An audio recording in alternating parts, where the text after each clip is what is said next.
Flat Earth means God is real, you have value, and he loves you.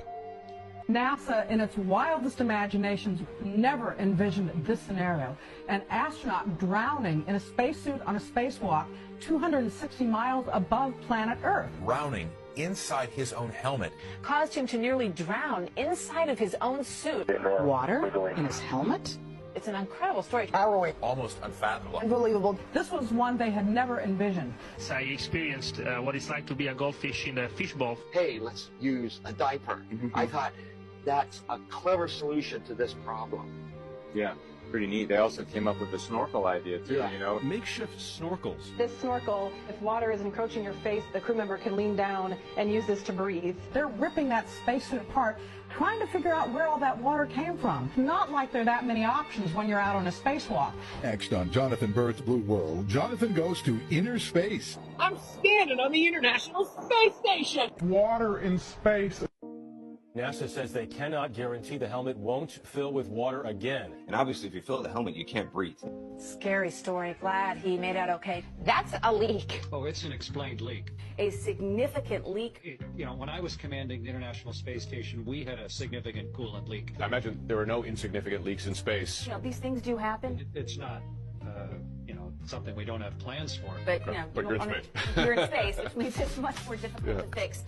It's a pretty big problem. Just about 3 hours now since we first observed what you're seeing on the screen, that being a leak. You can only leak so long, and then eventually you stop leaking because you run out of fluid. The fluid that you're seeing in the form of snowflake-like particles, it is a bit odd. Do not know what the source of that stream of particles is. A sudden streams looking like a snow shower. Space is tough, especially whenever you're trying to show video from space. From the ground in the water tank on orbit, essentially the same picture.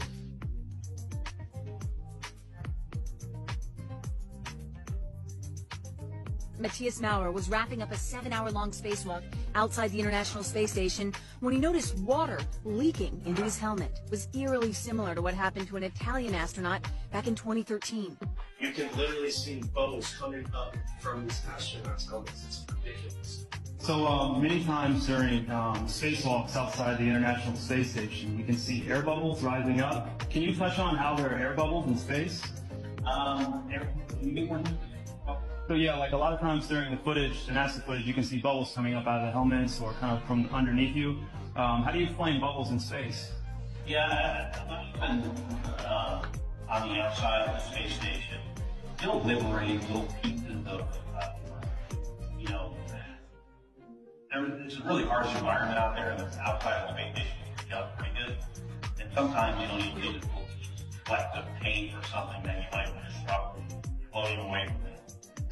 And, that's generally what that is. I've never seen any kind of air bubble anywhere. Yeah. Could it be that you're filming in an underwater pool and you're not really out there? How's Bubbles in Space doing? How's what? Bubbles in Space? Bubbles in Space? Yeah. I don't know what that is. What's up, man? Can you side mine hashtag Bubbles in Space? Hashtag Bubbles in Space? Bubbles in Space, brother. What's your word on that? What is that? Bubbles coming out in the spacewalks? Oh, you're that guy. I'm one of those guys. Yeah, I'm not gonna write that. Not everybody can be a robot polisher. Water in space